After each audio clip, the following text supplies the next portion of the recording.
Hello friends, Python series में आपका स्वागत है। इस सेशन में हम पाइथन की इंट्रोडक्शन लेने वाले हैं, यानी कि उसकी प्रारंभिक जानकारी, पाइथन है क्या और हम इसको क्यों प्रयोग करने वाले हैं। सबसे पहले मैं आपको बता दूं, पाइथन एक लैंग्वेज है, अर्थात जिसके साथ आप प्रोग्रामिंग कर सकते हैं। और पाइथन के सबसे बड़ा फीचर है कि वो प्रोग्रामिंग लैंग्वेज होने के साथ साथ ऑब्जेक्ट ओरिएंटेड प्रोग्रामिंग लैंग्वेज है, जिसमें आप क्लासेस, ऑब्जेक्ट्स के साथ कार्य कर सकते हैं। यदि आपकी ये पहली लैंग्वेज है तो आने वाले सेशंस को बड़े ध्यान से देखिएगा, क्योंकि हम बेसिक्स ऑफ प्रोग्रामिंग की जानकारी उसमें देने वाले हैं। और यदि आप पहले से कोई लैंग्वेज सीख चुके हैं तो आपके लिए समझना आसान हो जाएगा कि पाइथन किस प्रकार से कार्य करती है और इसके ऑब्जेक्ट ओरिएंटेड फीचर्स क्या हैं। तो जो ऑब्जेक्ट ओरिएंटेड यानी कि ऊप्स के फीचर्स रहते हैं, ऑब्जेक्ट ओरिएंटेड प्रोग्रामिंग सिस्टम के जो फीचर्स रहते हैं वह सारे आपको पाइथन में मिल जाते हैं। क्लासेस हैं, ऑब्जेक्ट्स हैं, इनहेरिटेंस है, पॉलीमॉर्फिज्म है, एनकैप्सुलेशन है, एब्स्ट्रैक्शन है, ये सारे फीचर आपको पाइथन में मिल जाएंगे। पाइथन का सबसे बड़ा प्रयोग होने वाला कारण ये है कि बड़ी आसान है सीखने में और फिर कार्य करने में। पाइथन एक इंटरप्रेटेड स्क्रिप्टिंग लैंग्वेज है। इसका अर्थ ये है कि आप अपनी लैंग्वेज को जब कोड करते हैं, यानी कि आप किसी लैंग्वेज में अगर कोई कोड करते हैं तो कंप्यूटर की भाषा में उसे कन्वर्ट करने के लिए या तो कंपाइलर की आवश्यकता रहती है या इंटरप्रेटर की।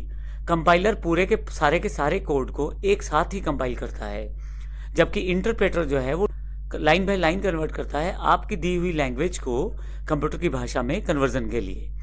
तो जो पाइथन है वो इंटरप्रेटेड लैंग्वेज है, यानी कि पाइथन इंटरप्रेटर बेस्ड लैंग्वेज है। यदि आप कंपाइलर और इंटरप्रेटर के डिफरेंस को समझना चाहते हैं तो आने वाले सेशंस को जरूर देखिएगा, उसमें इसकी जानकारी दी गई है। 1999 में इसको गाइडो और रॉसम ने बनाया था।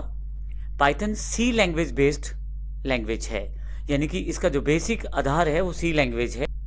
नॉर्मल एप्लीकेशंस के लिए बहुत सारी लैंग्वेजेस अवेलेबल हैं, लेकिन पाइथन के सबसे बड़ा फीचर ये है कि कॉम्प्लेक्स एप्लीकेशंस को बड़ी आसानी से आप डेवलप कर सकते हैं। जब बड़े बड़े नामों ने इसे प्रयोग किया है, जैसे गूगल, कोरा, फ्लिपकार्ट, यूट्यूब इत्यादि ने, तो बड़ी स्वाभाविक सी बात है इसमें बहुत सारे फीचर रहे होंगे। हम अपनी सीरीज में उन सभी फीचर्स की जानकारी लेंगे, क्यों इसको बड़े बड़े नामों द्वारा प्रयोग किया गया है। तो जब इतने बड़े नामों ने प्रयोग किया है तो बहुत ही इंपॉर्टेंट लैंग्वेज है और मार्केट में बहुत ज़्यादा इसकी रिक्वायरमेंट है। पाइथन का प्रयोग अलग अलग इंडस्ट्रीज में किया जा रहा है, जैसे वेब डेवलपमेंट, साइंटिफिकली और मैथमेटिकली वर्कआउट्स के लिए, एप्लीकेशन बेस्ड ग्राफिकल इंटरफेसेस को डिज़ाइन करने के लिए। इन सब में इसके अतिरिक्त भी इसके बहुत सारे प्रयोग हैं, उसकी जानकारी हम आने वाले सेशन में लेने वाले हैं। पाइथन बेसिकली एक बैकएंड प्रोग्रामिंग लैंग्वेज है, यानी कि आप सर्वर साइड पे जो प्रोग्रामिंग करते हैं उसके लिए पाइथन का प्रयोग किया जाता है। मुख्यतः दो तरह के कंप्यूटर रहते हैं, एक क्लाइंट रहता है, एक सर्वर रहता है। क्लाइंट जिसको जानकारी चाहिए होती है और सर्वर जो जानकारी प्रदान करता है। तो जो जानकारी प्रदान करता है उस तरफ की प्रोग्रामिंग के लिए मुख्यतः पाइथन का प्रयोग किया जाता है। पाइथन एक इम्पोर्टेंट लैंग्वेज है और इससे रिलेटेड रिसोर्सेज आपको फ्री अवेलेबल हैं python.org पे, जिसका लिंक मैंने यहाँ दिया है।